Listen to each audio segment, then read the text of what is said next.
This is Center Stage, putting lawyers in the spotlight by highlighting attorneys and other industry experts to help take your law firm to the next level. Hey everyone, and welcome to another episode of Center Stage. I am your host, John Henson, and this week we are talking about going solo, and I am joined by attorney Jeremy Baker. Jeremy, thank you for joining us. How are you doing today? I'm doing great. Thanks for having me. Awesome. So yeah, I think a lot of attorneys out there, maybe you're working in a bigger law firm and you've kind of always thought about, well, what is it like to open my own firm and just kind of go at this on my own? And so Jeremy has been where you are, and he has taken that journey from a big law firm to opening up his solo practice. And so he is going to be the perfect person to hear from today. And so, yeah, before we dive in, Jeremy, why don't you just kind of introduce yourself and let people know a little bit about you?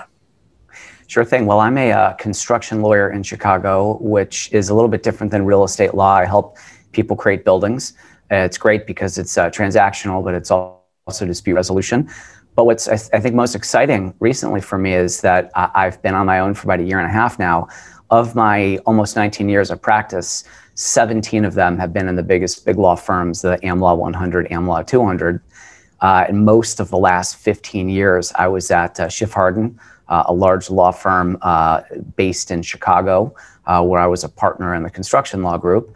It was a wonderful job that I am still surprised I left, because there was no real, impetus to leave. I'm kind of surprised, frankly, that I made the decision to go solo. I don't know that I ever would have seen myself do that.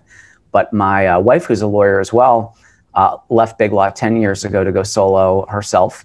And so I had a little bit of time to watch her over the last decade as we went from no kids to 4 kids, grow a firm. And really, what got me down this path was about 4 years ago, I found the Purple Apple podcast app on my iPhone while I was waiting to have the car washed.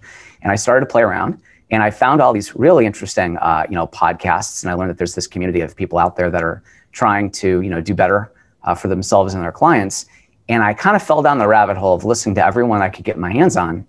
And for the first year or so, it was, mentally, I'm going to help my wife. Because for me, there were all these reasons why I couldn't possibly go solo. My practice wouldn't work that way. But slowly the pendulum kind of swung where it was in the middle, and I overcame those objections. And I said, I think I actually could do this, but there's no impetus. Slowly but surely over the span of the next year or so, I said, you know what? Not only can I do it, it's something that I have to do. And I'm surprised to have taken that journey because I really did love my other job. Awesome. So yeah, so for people for attorneys who have just kind of spent their entire careers in a bigger law firm, what are some of the differences between working in a big law firm versus just, kind of working for yourself, having a solo practice? Well, I feel a little bit like the goldfish that got out of the bowl. It's this wonderful, terrifying freedom. I'm the personality type that I'm surprised to say really sort of needed that, in an E-Myth sort of sense. I think big law firm attorneys are more technicians, head down. I didn't realize that I had other interests in running the business and doing more of the marketing. But, getting back to your question, though, the difference is setting aside the obvious ones. I mean, boy, I miss the support, the technical support, and I miss the camaraderie, of having 400 other lawyers I'm working with. And, certainly over the last, 15 years, going to some of the partner meetings and socializing with my partners at the firm was extremely rewarding. And I was part of a very special group of lawyers within the firm, our construction law group.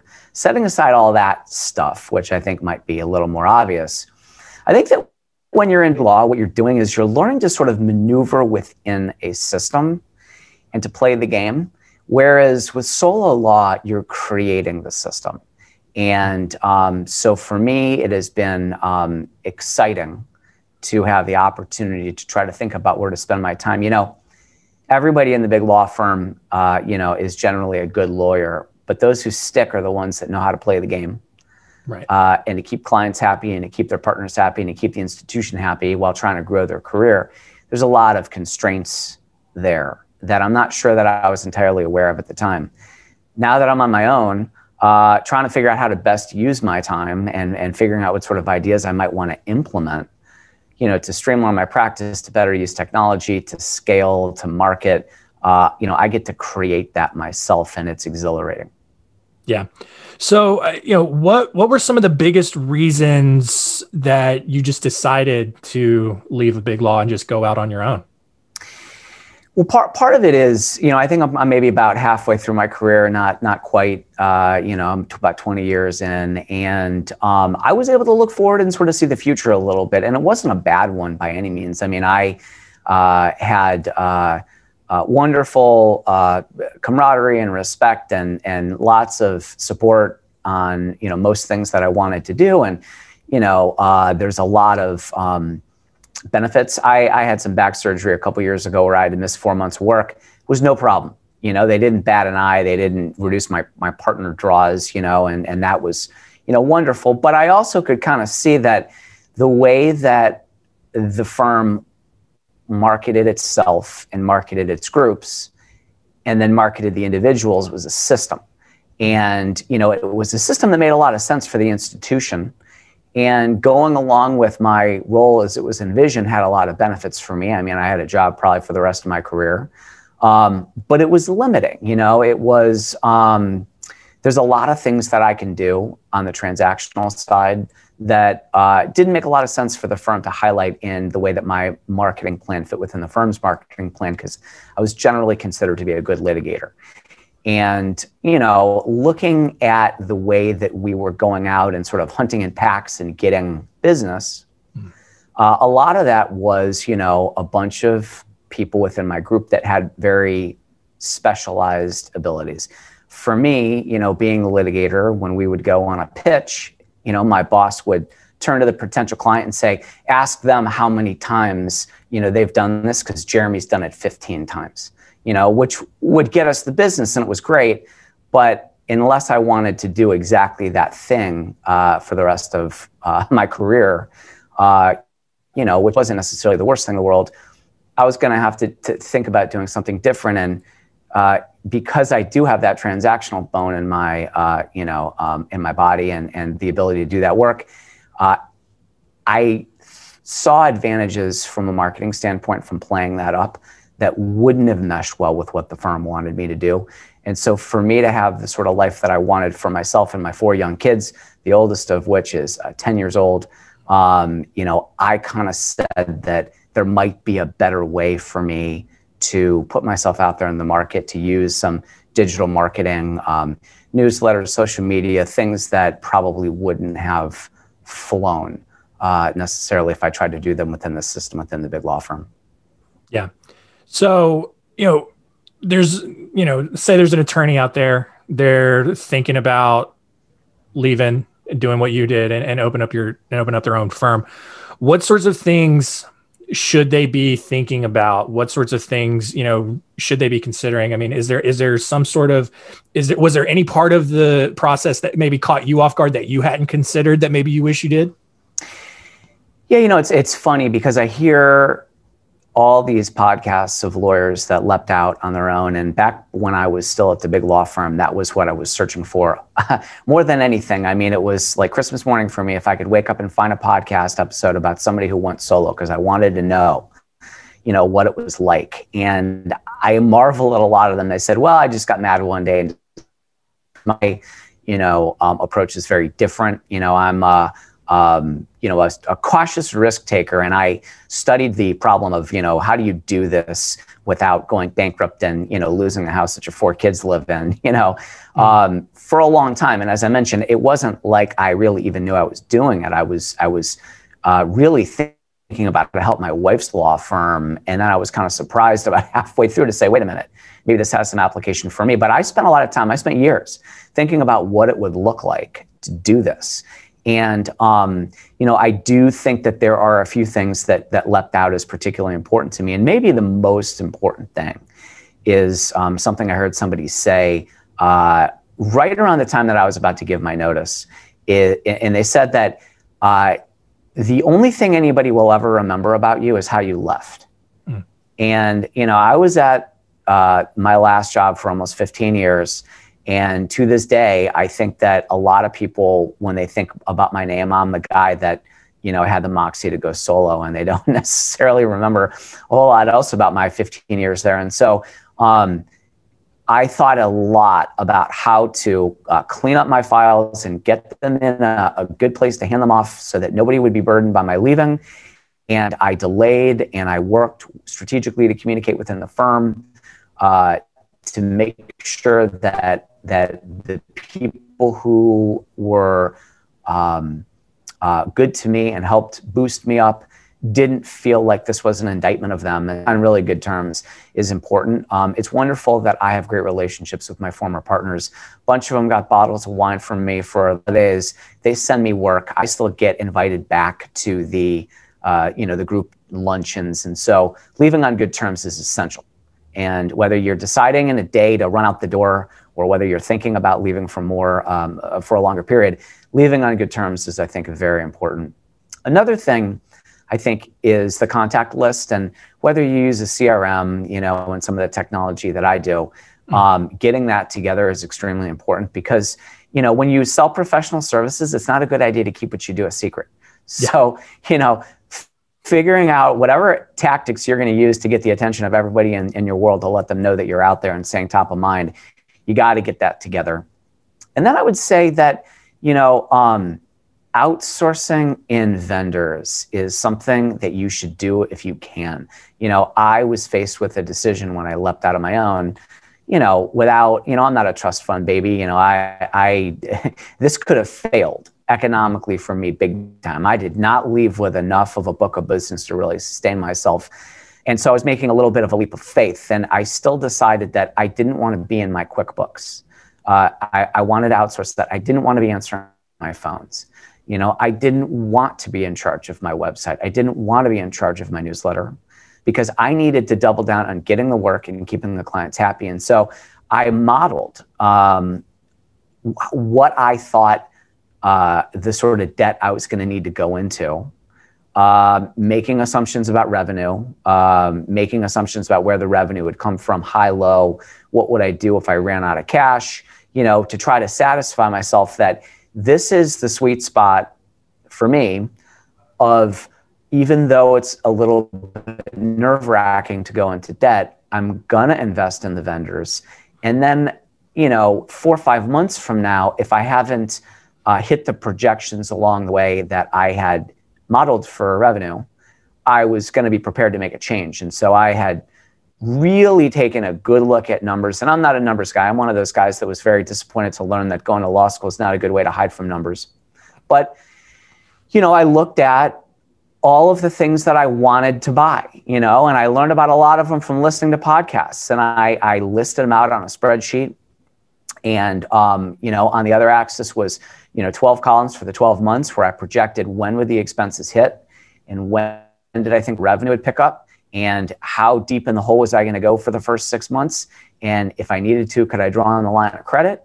And I was kind of surprised that I was able to sort of model this in a way that, even though I was getting nervous as I did go into debt and things were starting slowly, it was consistent with what I anticipated. So I was able to take a breath and feel good about it, and not having to mess around with things that I could outsource has been the best decision that I've made, because I've been able to focus on content creation, being top of mind, and bringing in the work and doing an excellent job for my clients.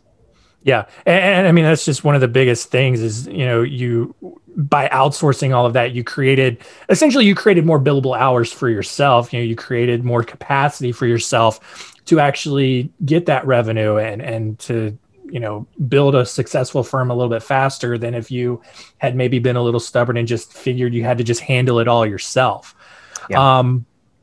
For like any law students out there who might be listening, I know you are just one man with one opinion. It's obviously not gospel, but in your opinion, should maybe a law student, should they just start a firm on their own right out of college, or should they maybe work in big law for a couple of years and kind of get some experience? What do you think is the best course there?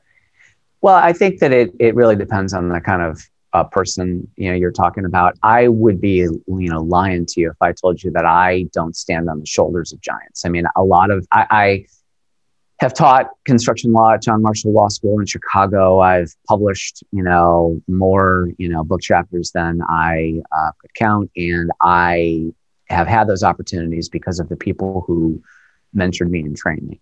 I would not be where I am or who I am if it wasn't for the fact that I had these wonderful mentors who continue to play a very big role in my life. So I am not down at all on getting the big law experience or really, small law, working with other people, training, because the first 3 years of law practice are brutal. I mean, when you finish your third year, you've generally seen everything once, and it's a relief to say, okay, I've done a motion like this. Let me find the example and take a breather. My first 3 years, I was doing plaintiff side contingency litigation where I was filing lawsuits over 7 states, getting on the airplane in the morning, going to take a deposition, in the afternoon. And, you learn that when you sue four defendants in another city, the other lawyers all know each other. And I showed up some 20-something-year-old kid, and it was brutal. And so I had, a heck of the first 3 years. I wouldn't have wanted to try to do that again,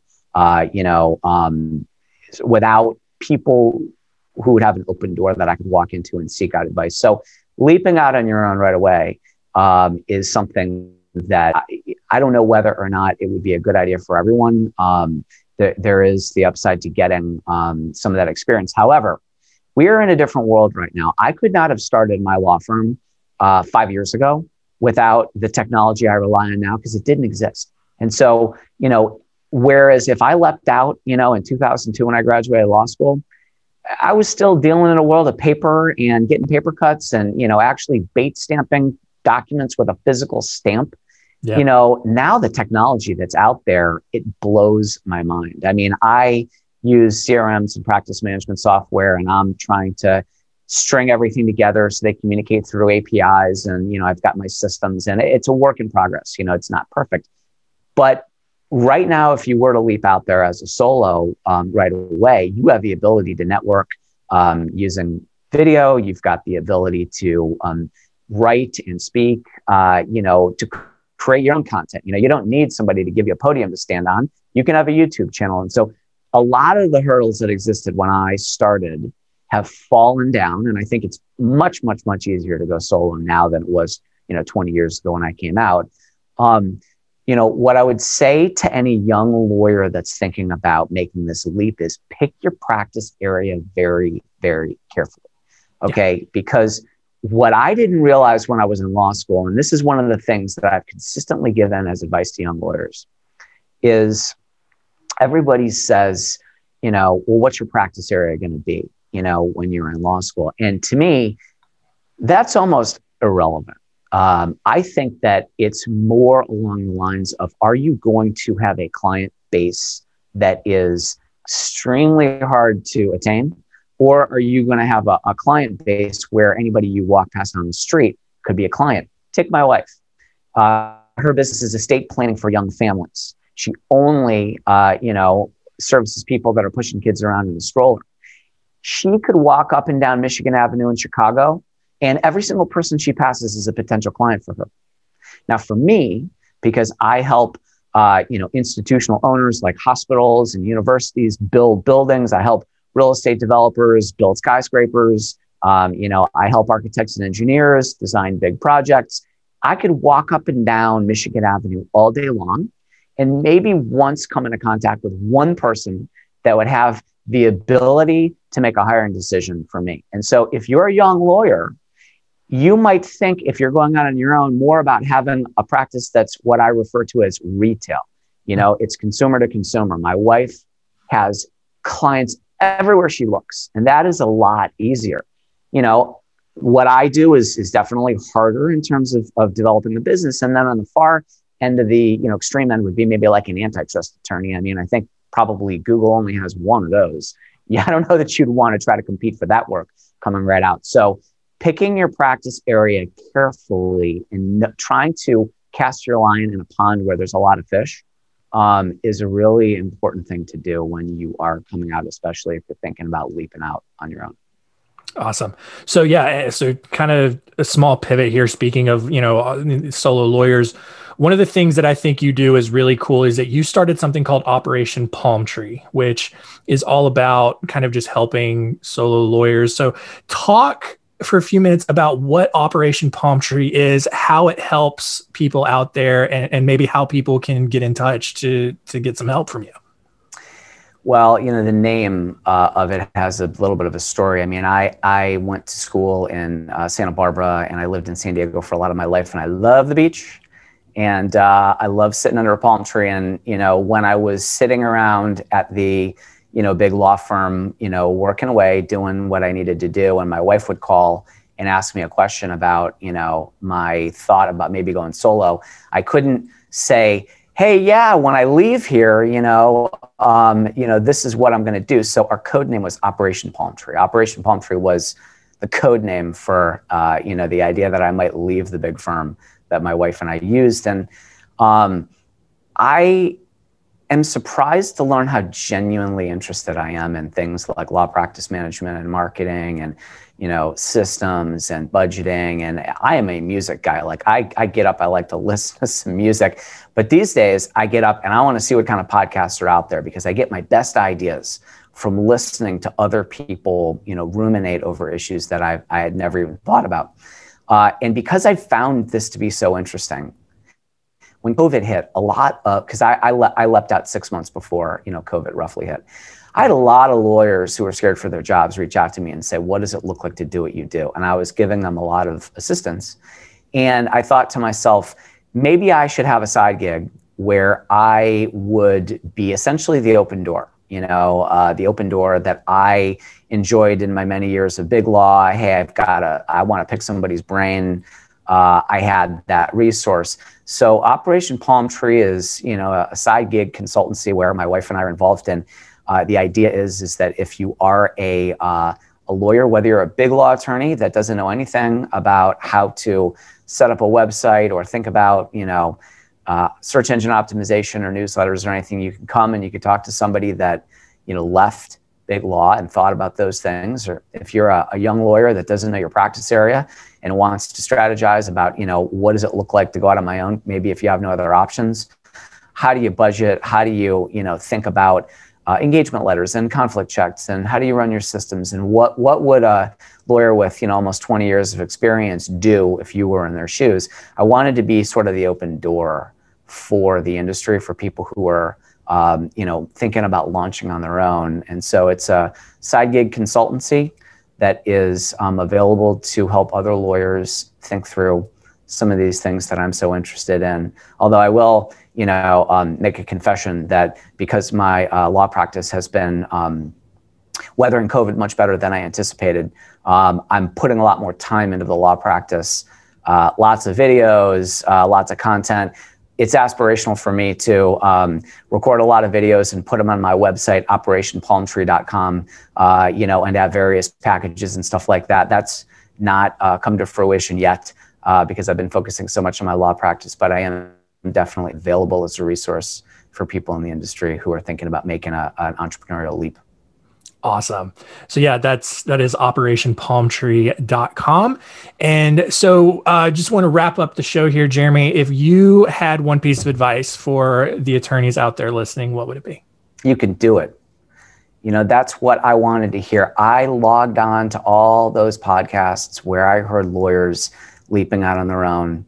And, you know, that they come from every background. They're every kind of lawyer, every stripe. And I just wanted to hear them say that, I did it and you could do it too.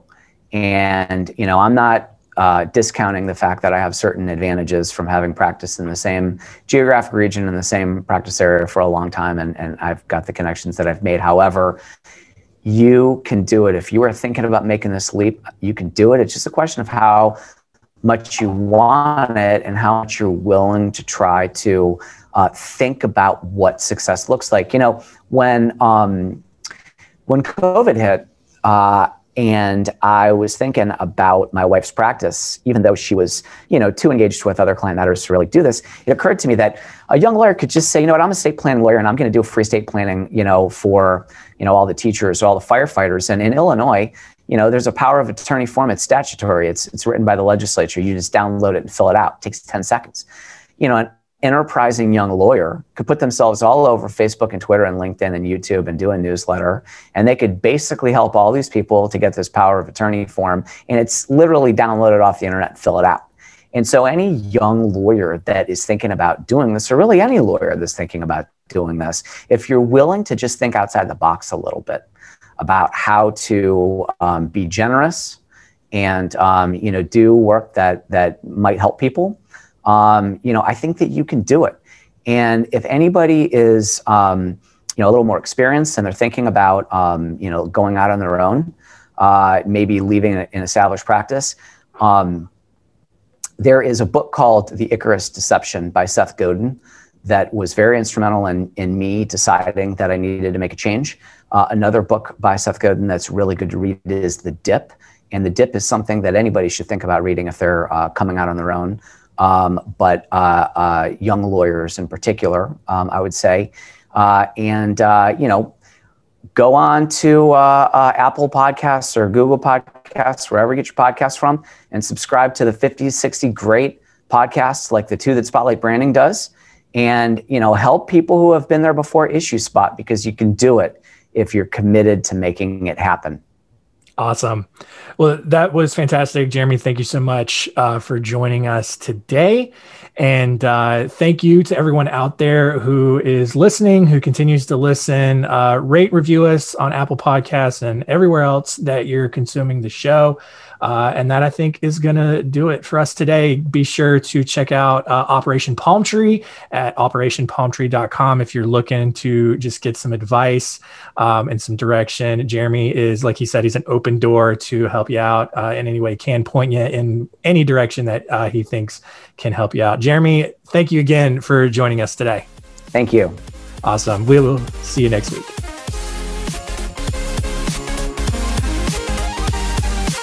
Thanks for listening. To learn more, go to spotlightbranding.com/center stage.